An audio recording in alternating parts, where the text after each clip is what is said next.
琴晚咧晚飯之後咧，個餘興節目好豐富啊！今日咧又係8點40分車嚟接我哋啦，好似話去玻璃海灘喎。昨天晚上在這裡看表演。俄羅斯人咧就唔係點樣喜歡即係建設啲景點啊！啲景點咧全部都係天然造成。咁我哋而家嚟嗰個玻璃海灘係咩咧？就係佢哋啲俄羅斯人咧飲完啲啤酒啊、汽水啊，剩翻啲樽咧就唔去處理，就打碎晒佢，就放喺個海灘度。咁又有得海水咧將佢啲稜角磨完，咁所以就好有特色嘅喎。玻璃嘅碎。呢個海灘咧就叫做烏蘇里灣玻璃海灘。你唔好話喎，同樣嘅玻璃海灘咧喺世界上咧冇得幾多個嘅啫。聽講咧有2個喺美國，有一個咧就喺日本。所以啊，嚟到海參崴一定要嚟呢度打卡㗎。仲有啊，你唔好諗住偷走啲玻璃石啊，出唔到境㗎。俄羅斯人咧非常享受咁嘅生活啊，因為佢哋唔中意自己白皮嘅，中意曬啲小麥色。300盧布一個雪糕，即係成30蚊個。所以呢度20幾度。夏天成個地球咁熱啦，食雪糕點得咧？離開咗玻璃海灘之後呢，我同團裏邊幾個團友呢，就參加咗一啲特別嘅自費活動，所以就離開個大團搭架細車。咁細車第一站呢，就先載我哋去食俄羅斯大串。大串食大串。由於餐係相當貴嘅，所以你見呢得幾個人去嘅啫。咁咩叫俄羅斯大串呢？係即係俄羅斯嘅燒烤啦。老老實實啦，得幾味餸真係好普通啫。但係價值700幾人民幣一個人頭啊！只係食過啫咩俄羅斯大串。嗱，隔離呢幾個老外咧，都係啱啱食完出嚟嘅，同我哋一樣俾人揾咗笨。好彩呢，呢個細團咧仲有好幾個好獨特嘅節目嘅。例如而家我哋過緊嘅咧就係俄羅斯島大橋啦。到咗俄羅斯島咧，我哋就去咗弗羅希諾夫炮台。喺呢個曾經嘅軍事要塞度咧，展示咗好多坦克車啊！犀利啊，各式嘅坦克啊 ！T54、T55、T62、T64，仲有 T72同埋 T80啊！呢邊仲有啊 T76。曾經用嚟防衛日本嘅炮台，而家就成為咗博物館嘅一部分，同埋俾小朋友嬉戲嘅地方。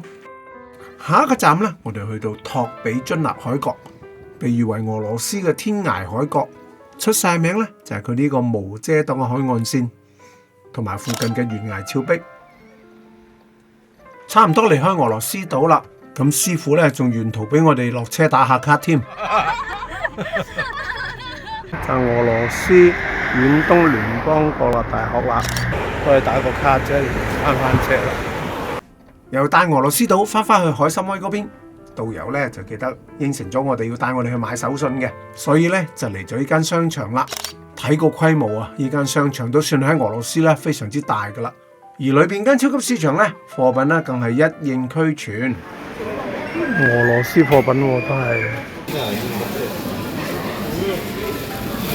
買啲朱古力，買啲蜜糖，喺超級市場出嚟買埋戰利品。返酒店休息之前呢，師傅咧仲帶我哋去睇槍店。原來喺俄羅斯咧同喺美國一樣，擁有槍支咧係合法化嘅喎。真係真槍實彈嘛！我後面嗰啲咧就係獵槍，AK47都有喺度。試問啊，有邊個男仔細個係唔中意玩槍嘅？所以玩得最開心嘅咧，原來真係啲細路仔。槍撐。而家咧就差不多俄羅斯時間夜晚8點㗎啦，咁啊食完飯出嚟溜達，都話咗市區好細㗎啦，所以可以用腳行翻去之前漏咗打卡嘅地方，例如呢個列寧像啦，然後先至翻酒店休息。第二朝起身咧，由於要趕路，所以我哋要打包早餐，打包咗早餐翻屋企咯。坐上咗翻中國嘅車啦，但係導遊話咧要有等待準備。果然不出所料啊！翻去雲春嘅時候，同嚟嘅時候一樣，喺車等咗4個鐘頭，先至出得翻去中俄邊境。而家俄羅斯翻嚟啊，到咗呢個雲春高鐵站。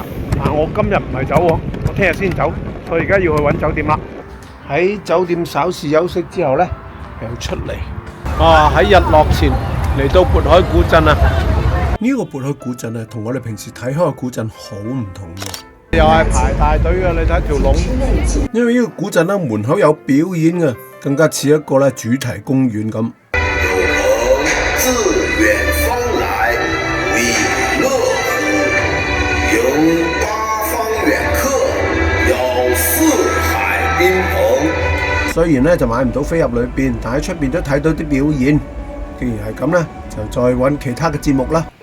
於是打車10零分鐘，我又嚟到呢度啦。雲春個漢唐街好熱鬧喎，好似漢唐街咧就係雲春其中一個夜市嚟嘅。但係呢個夜市咧有個特別嘅口號啊，就係打造最美夜生活。咁夜生活包含乜嘢咧？咁梗係有得食有得玩啦。南方人嘅我嚟到呢度咧就試下東北嘅大飯包，同埋點咗一啲烤海鮮，跟住買咗杯好大嘅奶茶。個晚餐啦，今日試下東北風味嘅包飯，咁大杯奶茶，你一晚都飲唔晒。喺雲春呢度咧，同喺延吉一樣，同時會見到俄羅斯啦、朝鮮同埋內地3個國家嘅遊客，感覺真係好熱鬧嘅。等咗一陣咧，音樂響起，好似就快有表演睇咯喎。